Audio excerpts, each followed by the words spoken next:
Sex ರಾತ್ರಿ ಮಾಡಬೇಕಂದ್ರೆ ಬೆಳಗ್ಗೆ ಏನು ತಿಂತೀರಲ್ಲ ಅದು ತುಂಬಾ ಮುಖ್ಯ ಮಿತ್ರರೇ. ನಮಸ್ಕಾರ ವೀಕ್ಷಕರೇ, ನಾನು ಡಾಕ್ಟರ್ ನಾರಾಯಣ್ ಮುದ್ಗಲೆ, ಆಯುರ್ವೇದಿಕ್ ಲೈಂಗಿಕ ತಜ್ಞ, ಸೆಕ್ಸಾಲಜಿಸ್ಟ್ ಅಥವಾ ayurvedic fertility expert. Srinivas clinic, Jayanagar 7 block, Yediyur circle practice ಮಾಡ್ತೇನೆ. ಇವತ್ತಿನ ವಿಷಯ ಅಂದರೆ ನಮ್ಮ ಬೆಳಗಿನ ಜಾವ ಏನು ಟಿಫಿನ್ ಮಾಡ್ತೀವಿ, ಬ್ರೇಕ್ಫಾಸ್ಟ್ ಮಾಡ್ತೀವಿ, ಅದ್ರ ಬಗ್ಗೆ ಮಾತಾಡ್ತೀವಿ. ಏನು ಸರ್ ನೀವು ಒಂದು ಸೆಕ್ಸಾಲಜಿಸ್ಟ್ ಆಗಿಬಿಟ್ಟು ಟಿಫಿನ್ ಬಗ್ಗೆ ಯಾಕೆ ಮಾತಾಡ್ತಾ ಇದ್ದೀರಾ? ಸೆಕ್ಸ್ ಮಾಡೋದು ರಾತ್ರಿ ಬೆಳಗ್ಗೆದು ಏನು ಸಂಬಂಧ ಅಂತ. ಸೆಕ್ಸ್ ರಾತ್ರಿ ಮಾಡಬೇಕಂದ್ರೆ ಬೆಳಗ್ಗೆ ಏನು ತಿಂತೀರಲ್ಲ ಅದು ತುಂಬ ಮುಖ್ಯ ಮಿತ್ರರೇ. ಯಾಕಂದರೆ ಇವತ್ತು ನಾಳೆ ನಾನು ಫುಡ್ ಹ್ಯಾಬಿಟ್ಸ್ ನೋಡಿದಾಗ ಟ್ರೆಡಿಷ್ನಲ್ ಫುಡ್ ಹ್ಯಾಬಿಟೇ ಹೋಗ್ಬಿಟ್ಟಿದೆ. ಅದರ ಜಗನಲ್ಲಿ ಒಂದು ಬೇರೆ ಫುಡ್ ಹ್ಯಾಬಿಟೇ ಬಂದ್ಬಿಟ್ಟಿದೆ. ಏನಂದರೆ ಅರ್ಲಿ ಮಾರ್ನಿಂಗ್ ಎಷ್ಟೋ ಕಡೆ ನಾನು ನೋಡ್ತಾ ಇದ್ದೀನಿ, ಡ್ರೈ ಇದ್ದಿದ್ದು ಓಟ್ಸ್ ತಿಂತಾರೆ. ಯಾರೋ ನಮಗೆ ಕೋಚ್ ಹೇಳಿದ್ರು ವೇಟ್ ಲಾಸ್ ಮಾಡಬೇಕಂದ್ರೆ ಅದು ತಿನ್ನಬೇಕು. 2 ಸ್ಲೈಸ್ ಬ್ರೆಡ್ ತಿಂತೀನಿ ಅಷ್ಟೇ ನಾನು ಬ್ರೇಕ್ಫಾಸ್ಟ್ಗೆ. I am progressive. ಹಳ್ಳಿ ಊರಿನಲ್ಲಿ ಇವೆಲ್ಲ ಜನ ಹೆಂಗ್ ತಿಂತಾರೆ ಇಷ್ಟು ಬೆಳಗ್ಗೆ? ಅಯ್ಯೋ, ನಾನು ಇಷ್ಟೇ ತಿಂತೀನಿ, ಸ್ವಲ್ಪ ಲೈಟ್ ಆಗಿ ಫುಡ್ ತಿಂತೀನಿ, ಸ್ವಲ್ಪ ಫ್ರೂಟ್ಸ್ ತಿಂತೇನೆ ಅಷ್ಟೇ. ಕಾಮಿಡಿ. ಸೃಷ್ಟಿನಲ್ಲಿ ನೋಡಿ, ನಾವು ಪ್ರಾಣಿಗಳ ನೋಡಿ ಎಷ್ಟು ಕಲಿಯೋ ತರ ಇದೆ. ಯಾವಾಗ ಒಂದು ಹಳ್ಳಿ ಊರು ಹೋಗಿ, ನಾವು PUC ನಲ್ಲಿ ಇದ್ದಾಗ 11th ಸ್ಟ್ಯಾಂಡರ್ಡ್ ನಲ್ಲಿ, I think PUC first year ನಲ್ಲಿ ಇದ್ದಾಗ ನಮ್ಗೆ ಒಂದು ಇಂಗ್ಲಿಷ್ ನಲ್ಲಿ ಚಾಪ್ಟರ್ ಇತ್ತು, ಕಂಟ್ರಿ ಸೈಡ್ ಅಂತ. ಕಂಟ್ರಿ ಸೈಡ್ ಅಂದ್ರೆ ಏನಪ್ಪ, ನಾವೆಲ್ಲ ಕನ್ನಡ ಮಾಧ್ಯಮದಲ್ಲಿ ಓದಿದ್ದು. ಒಮ್ಮೆ ಈ ತರ ಒಂದು ದೊಡ್ಡ ಇಂಗ್ಲಿಷ್ ವರ್ಡ್ ಕಂಟ್ರಿ ಸೈಡ್ ಅಂದ್ರೆ ಒಂದು ಏನಿರ್ಬೋದಂತ. ಕಂಟ್ರಿ ಸೈಡ್ ಅಂದ್ರೆ ಆ ಕಡೆ US ನಲ್ಲಿ, ಯುರೋಪಿಯನ್ ಕಂಟ್ರೀಸ್ನಲ್ಲಿ ಹಳ್ಳಿ ಊರ್ ಏನ್ ಜನ ಇರ್ತಾರಲ್ಲ ಅವ್ರಿಗೆ ಕಂಟ್ರಿ ಸೈಡ್ ಅಂತಾರೆ. Country side. ಸೊ ಹಳ್ಳಿ ಊರಿನಲ್ಲಿ ಒಂದಿನ ಹೋಗಿ ಸುಮ್ಮನೆ ಅಬ್ಸರ್ವ್ ಮಾಡಿ. ಯಾವುದೋ ಒಂದು ತೋಟನಲ್ಲಿ ಹೋಗಿ, ಜಮೀನಲ್ಲಿ ಸುಮ್ಮನೆ ಕೂತಿರಿ, ಹಿಂಗೆ ನೋಡಿ. ಅಲ್ಲಿ ಯಾವುದೋ ಒಂದು ಹಸು ಇದ್ದಿರ್ಬೋದು, ಒಂದು ಎಮ್ಮೆ ಇರ್ಬೋದು, ಒಂದು ಕುರಿ ಇರ್ಬೋದು, ಒಂದು ನಾಯಿ ಇರ್ಬೋದು, ಒಂದು ಬೆಕ್ಕು ಇರ್ಬೋದು, ಮತ್ತೆ ಯಾವುದೋ ಬೇರೆ ಒಂದು ಹಕ್ಕಿಗಳು ಇರ್ಬೋದು, ಬರ್ಡ್ಸ್ ಇರ್ಬೋದು. ಎಷ್ಟು ಗಂಟೆಗೆ ತಿಂತಾ ಇದೆ ಅಂತ. ಇಲ್ಲಿ ಸೂರ್ಯೋದಯ ಆಗ್ತಾ ಇದೆ, ಹಕ್ಕಿಗಳು ಚೂ ಚೂ ಚೂ ಚೂ ಧ್ವನಿ ಬರ್ತಾ ಇದೆಲ್ಲ. ಒಂದ್ ಗಿಡ ಮೇಲಿಂದ ಬೇರೆ ಗಿಡಕ್ಕೆ, ಬೇರೆ ಗಿಡ ಮೇಲೆ ಬೇರೆ ಗಿಡಕ್ಕೆ ಹೋಗ್ಬಿಟ್ಟು ಬೆಳಗ್ಗೆ ಫ್ರೆಶ್ ಆಹಾರ ತಿಂತಾ ಇದೆ. ಒಂದು ಹಸು ನೋಡಿ, ಬೆಳಗ್ಗೆ ತಿನ್ನುತ್ತೆ 1 hour ತಿನ್ನುತ್ತೆ. ಕೋತಿಗಳಿಗೆ ನೋಡಿ, ಹೇಳ್ತಾರೆ ಕೋತಿ ಜಾಸ್ತಿ ಅವರಿಗೆ ಏನಾಗುತ್ತೆ, ಕಾಯಿಲೆಗಳು ಬರಲ್ಲ, ರೋಗಗಳು ಬರಲ್ಲ ಕೋತಿಗಳಿಗೆ. ಅಂದ್ರೆ ಅದನ್ನು ಬೆಳಗ್ಗೆ ಎದ್ದ ತಕ್ಷಣ ತಿನ್ನುತ್ತೆ, ಜಾಸ್ತಿ ಹೊಟ್ಟೆ ತುಂಬ ತಿನ್ನುತ್ತೆ.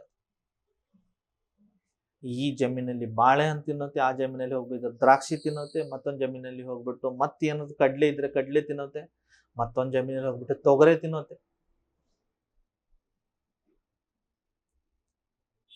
ಬೆಳಗ್ಗೆ ಹೊಟ್ಟೆ ತುಂಬ ತಿಂತಾರೆ ಪ್ರಾಣಿಗಳು, ಫುಲ್.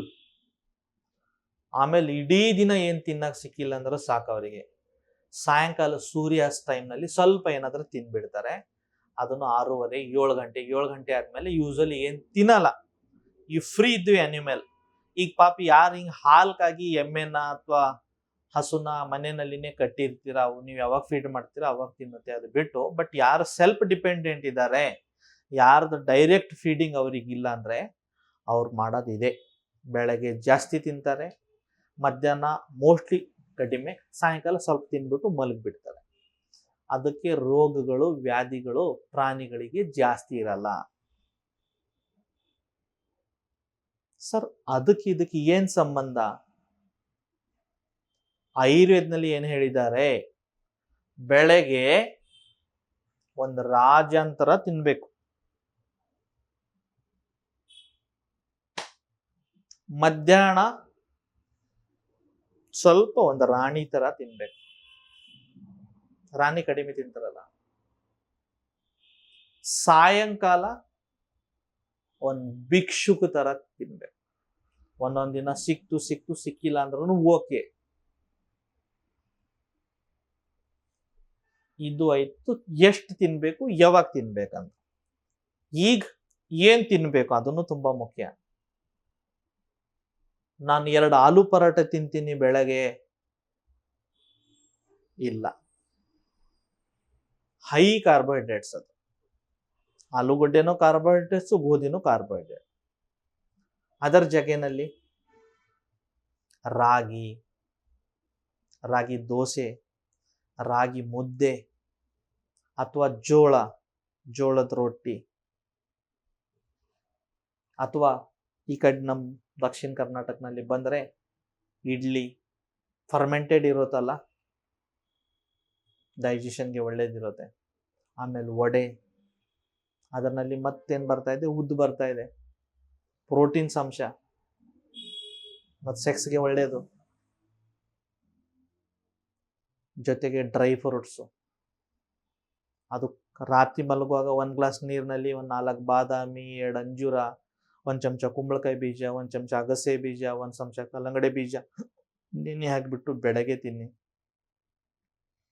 ಬೆಳಗ್ಗೆ ಸ್ವಲ್ಪ ರೊಟ್ಟಿ ತಿಂತಾ ಇದ್ದೀರಾ ಅಂದರೆ ಸ್ವಲ್ಪ ಅದ್ರ ಮೇಲೆ ನಾಟಿ ಹಸು ತುಪ್ಪ ಹಾಕ್ತೊಳಿ, ಹಾಲು ಆಮೇಲೆ ರೊಟ್ಟಿ ಮಿಕ್ಸ್ ಮಾಡಿಬಿಟ್ಟು ತಗೊಳ್ಳಿ. ಹೆಲ್ದಿ ಫುಡ್ ತಗೊಳ್ಳಿ, ಹೊಟ್ಟೆ ತುಂಬ ಊಟ ತಗೊಳ್ಳಿ. ಬೆಳಗ್ಗೆ ಇಂಥ ಆಹಾರ ತಗೋಬೇಕು. ಅದು ಇಮಿಡಿಯೇಟ್ಲಿ ಬಾಡಿನಲ್ಲಿ ಕಾರ್ಬೋಹೈಡ್ರೇಟ್ಸ್ ಅಂದರೆ ಗ್ಲೂಕೋಸ್ ರಿಲೀಸ್ ಮಾಡಬಾರ್ದು, ಬಟ್ ಸ್ಲೋಲಿ ಗ್ಲೂಕೋಸ್ ರಿಲೀಸ್ ಮಾಡ್ತಾ ಇರಬೇಕು.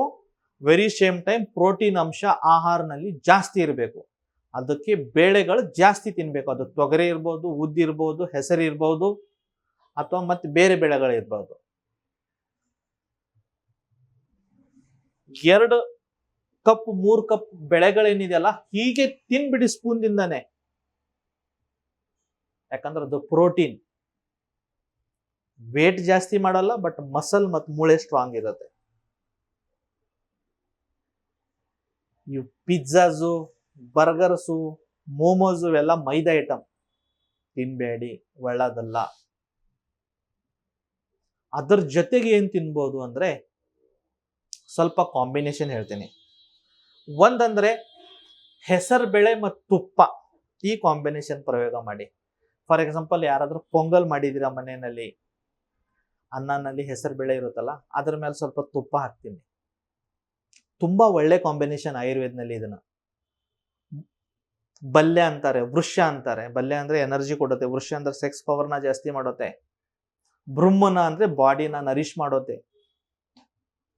ಎರಡನೇದು ನಟ್ಸ್ ಮತ್ತು ಡ್ರೈ ಫ್ರೂಟ್ಸ್.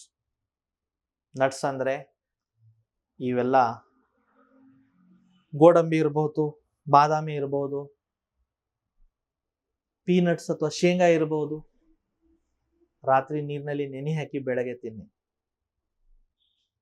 ಖರ್ಜೂರ, ಅಂಜೂರ ತಿನ್ನಿ.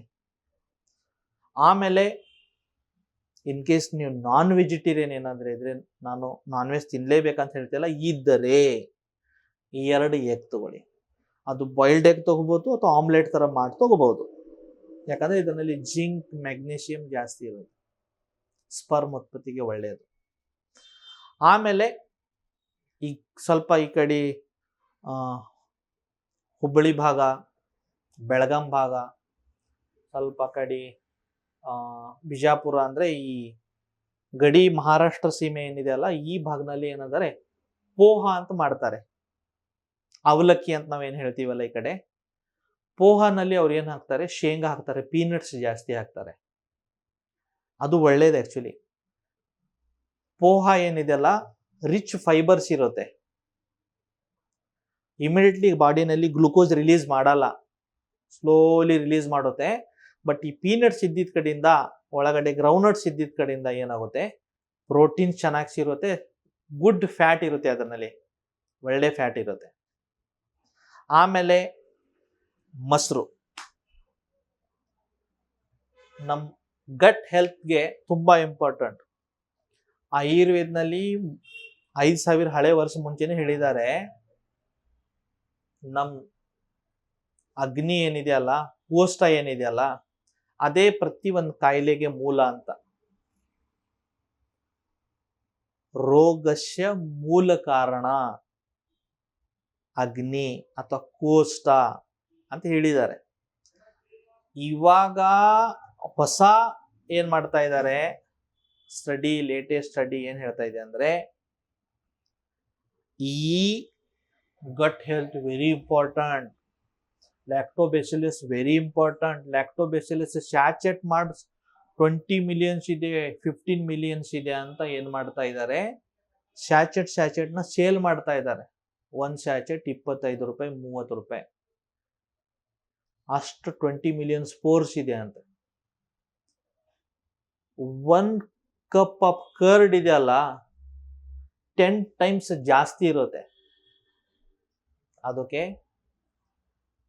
ಸ್ವಲ್ಪ ಮೊಸರು ಊಟ ಆದ್ಮೇಲೆ, ಈ ಕಡೆ ಸ್ವಲ್ಪ ನಮ್ಮ ಸೌತ್ ನಲ್ಲಿ ಟ್ರೆಡಿಷನ್ ಇದೆಯಲ್ಲ, ಲಾಸ್ಟಿಗೆ ಸ್ವಲ್ಪ ಮೊಸರನ್ನ ತಿಂತೀವಿ. ವೆರಿ ಗುಡ್ ಕಾನ್ಸೆಪ್ಟ್ ಅದು. Curd very important for body. Magnesium ಇರುತ್ತೆ, ಪೊಟ್ಯಾಶ್ ಇರುತ್ತೆ, ಆಂಟಿ ಆಕ್ಸಿಡೆಂಟ್ಸ್ ಇರುತ್ತೆ. ಲ್ಯಾಕ್ಟೋಬೆಸಿಲಸ್ನ ಇದು ಮಾಡುತ್ತೆ, ಡೈಜೆಷನ್ ಚೆನ್ನಾಗಿ ಮಾಡುತ್ತೆ. ಇದು ಬ್ರೇಕ್ಫಾಸ್ಟ್ನಲ್ಲಿ ತಗೊಳ್ಳಿ. ನಾನು ಓಟ್ಸ್ ತಿಂತೀನಿ, ತುಂಬ ಡ್ರೈ ಇದೆ, ಬೇಡ. ನಾನು ಫಾಸ್ಟಿಂಗ್ನಲ್ಲಿ ಇದ್ದೀನಿ, ಬೆಳಗ್ಗೆ ನಾನು ಉಪಹಾರ ಮಾಡಲ್ಲ, ಡೈರೆಕ್ಟ್ ಲಂಚ್ ಮಾಡ್ತೀನಿ, ಬೇಡ. ನಾನು ಬೆಳಗ್ಗೆ ಎದ್ದ ತಕ್ಷಣ ಈ ಪರಾಠಗಳು ತಿಂತೀನಿ, ಸಮೋಸಾಸ್ ತಿಂತೀನಿ, ಕಚೋರೀಸ್ ತಿಂತೀನಿ, ನೋ. ಬೆಳಗ್ಗೆ ಹೊಟ್ಟೆ ತುಂಬ್ತೀನಿ, ಬಟ್ ಹೆಲ್ದಿ ತಿನ್ನಿ. ಅದರಲ್ಲಿ ಇನ್ಸ್ಟಂಟ್ ಗ್ಲೂಕೋಸ್ ರಿಲೀಸ್ ಆಗಬಾರದು, ಪ್ರೋಟೀನ್ ಅಂಶ ಚೆನ್ನಾಗಿರ್ಬೇಕು. ಮೈಂಡ್ನಲ್ಲಿ ಇಷ್ಟು ಇಟ್ಕೊಳ್ಳಿ ಸಾಕು. ನಾವು ಏನ್ ತಿಂತೀವಿ ನಮ್ಮ ಮೈಂಡ್ ಆ ಥರನೇ ವರ್ಕ್ ಆಗಕ್ಕೆ ಸ್ಟಾರ್ಟ್ ಆಗುತ್ತೆ. ಸೊ ನೀವು ಅರ್ಲಿ ಮಾರ್ನಿಂಗ್ ಎಷ್ಟು ಚೆನ್ನಾಗಿ ಬಾಡಿನ ಎನರ್ಜಿ ಕೊಡ್ತೀರಾ, ಇಡೀ ದಿನ ಏನಾಗುತ್ತೆ, ಎನರ್ಜಿ ಚೆನ್ನಾಗಿರುತ್ತೆ. ಮತ್ತು ವಾರಕ್ಕೆ ಒಂದ್ಸತಿ ಅಥವಾ 15 ದಿವಸಕ್ಕೆ ಒಂದ್ಸತಿ ಏನ್ ಮಾಡಿ, ಉಪವಾಸ ಮಾಡಿ, ಅಂದ್ರೆ ಫಾಸ್ಟಿಂಗ್. ಯಾಕಂದ್ರೆ ಒನ್ ಡೇ ಸ್ವಲ್ಪ ಬಾಡಿನ, ಡೈಜೆಸ್ಟಿವ್ ಸಿಸ್ಟಮ್ನ ನಾವು ರಿಲ್ಯಾಕ್ಸೇಷನ್ ಕೊಡಬೇಕು. ಇಷ್ಟು ಮಾಡಿ ಒಳ್ಳೆ ರೀತಿ ಲೈಂಗಿಕ ಕ್ರಿಯೆಯಲ್ಲಿ ಪಾರ್ಟಿಸಿಪೇಷನ್ ಮಾಡಿ. ನಮಸ್ಕಾರ.